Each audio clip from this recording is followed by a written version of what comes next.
On est parti. Bonsoir, bienvenue au rapport du maire. Avant de commencer, c'est pas juste le rapport du maire, c'est vraiment une séance d'ajournement du conseil municipal du lundi 16 novembre. On peut-tu retravailler? Tu peux recommencer. On peut recommencer. Ça, c'est comme... Il n'y a personne, je coupe ça au montage. Non, mais c'est comme... Comment on appelle ça, le dimanche soir, là? Non, dimanche soir... Tout le monde en parle. Tout le monde en parle. Ça va être coupé au montage. On recommence. Va laisser ce bout-là de bon. Non, mais là, je fais 5 minutes de silence avant de dire l'ordre du jour. Non. Tu peux lire ton ordre du jour, puis avant de continuer, OK. tu peux prendre 10 minutes de silence. C'est bon? OK. Merci de me déconseiller. Bonsoir, bienvenue au rapport du maire. Je voudrais que M. Steve nous dise l'ordre du jour, s'il vous plaît. Oui, alors, la séance d'ajournement du conseil municipal du lundi 16 novembre 2015. Point 1, acceptation de l'ordre du jour. Point 2, présentation du rapport du maire sur la situation financière 2015 de la municipalité de Péribonka. 2.2, résolution d'appui à une demande d'utilisation à des fins autres que l'agriculture. Point 3, période de questions. Et point 4, le but de la séance d'ajournement du 16 novembre 2015. Merci, M. Harvey. Avant de commencer la rencontre, il faudrait peut-être mettre une minute de silence concernant les épreuves qui ont vécu en France vendredi. On va y penser pendant 1 minute. Merci.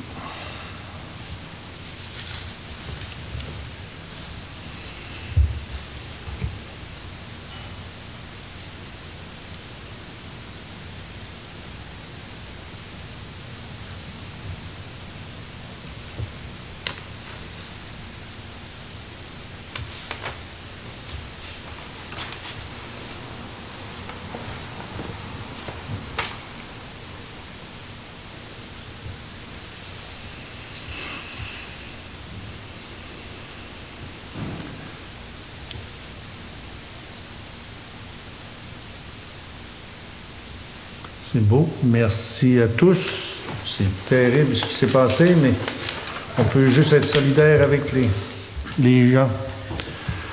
Bienvenue au rapport du maire. Je vais décrire la situation financière de la municipalité de Péribonka pour l'an 2015. En vertu des dispositions de l'article 955 du Code municipal, le maire doit présenter son rapport sur la situation économique de la municipalité avant l'adoption du budget pour l'année suivante.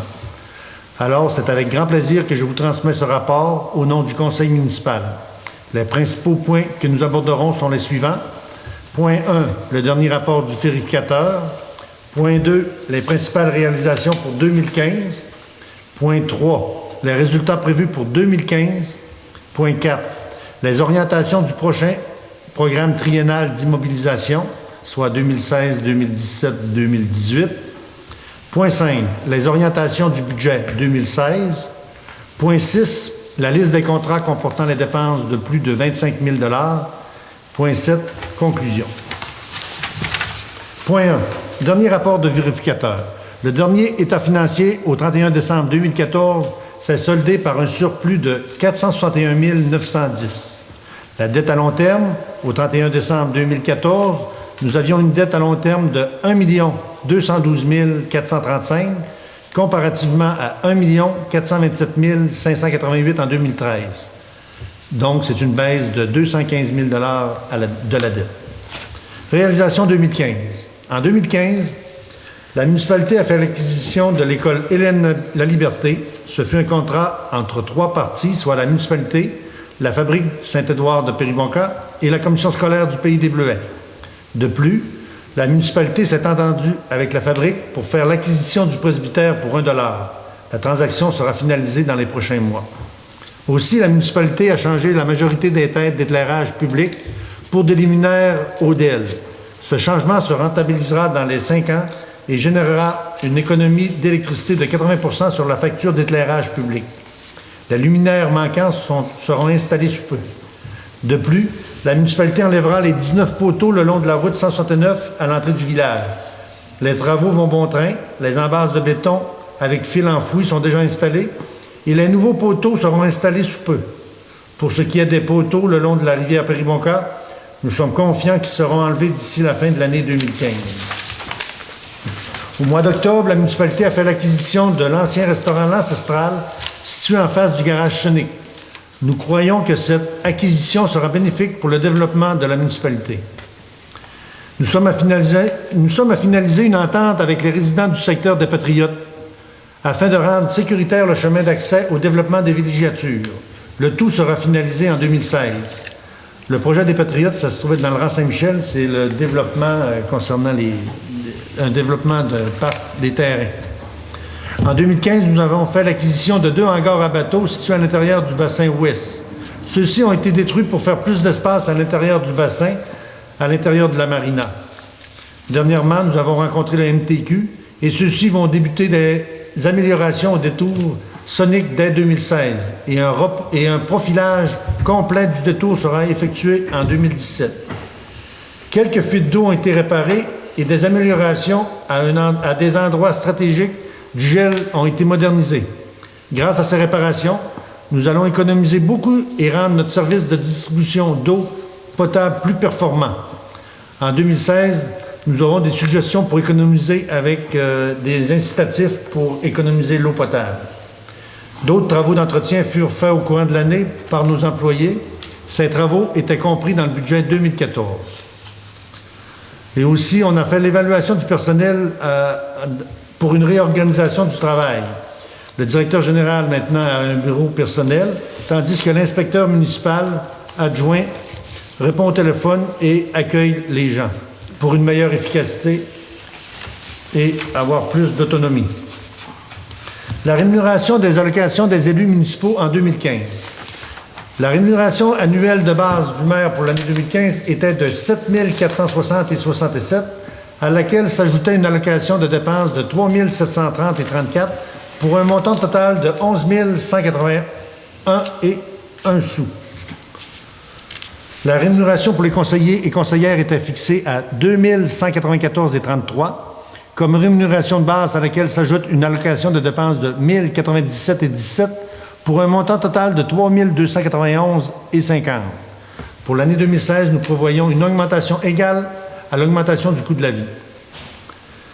En 2015, nous avions un budget de 1 782 942 et devrions terminer l'année avec un surplus d'environ 175 000 $. Programme triennal d'immobilisation. Nous avons préparé une liste des travaux d'immobilisation que nous devrons soumettre au ministère avant de procéder.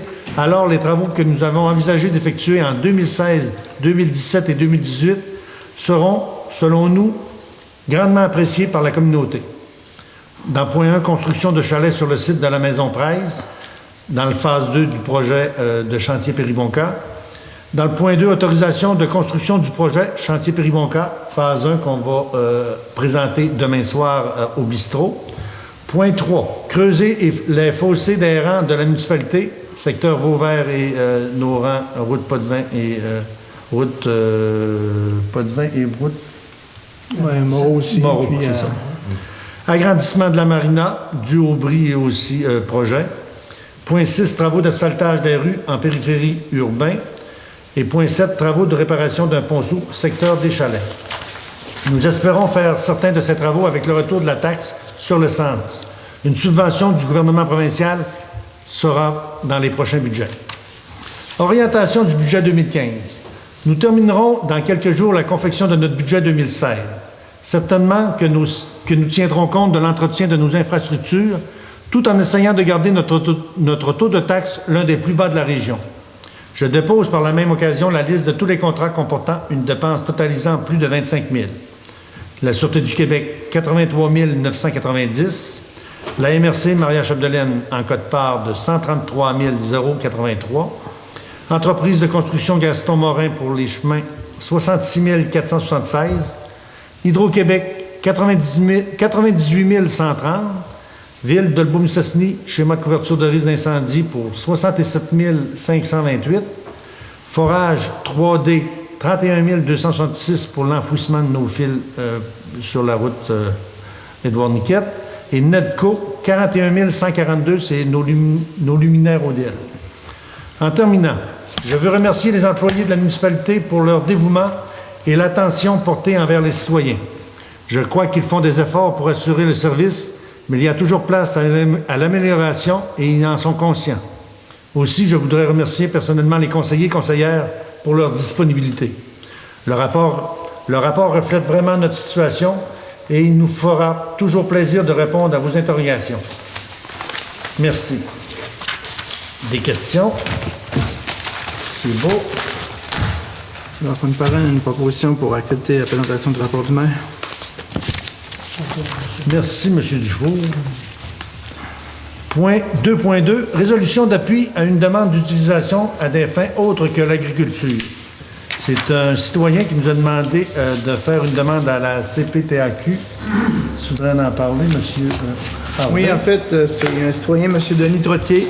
Lui, il a un terrain qui est situé là, le long de la route 169. Lui, il aimerait ça faire, pas dézoner, mais utiliser à des fins autres qu'agriculture une bande de 100 mètres qui est sur le long de la petite rivière Périboncan. À ce moment-là, il demande à la municipalité là, si on ne peut pas émettre là, une résolution d'appui en ce sens. Après vérification, nous, on a vérifié le projet déroge à aucune réglementation municipale. Puis, dans le fond, il concorde là, en tout au règlement de zonage. À ce moment-là, on peut le recommander. Ça fait que ça prend une proposition pour le recommander au CPTAQ. Vous aviez dit que ça prenait... Il fallait que je donne mon OK quand c'est... Ah, OK, c'est bon. Tu l'as enlevé, le 2.3? oui. OK. Période de questions.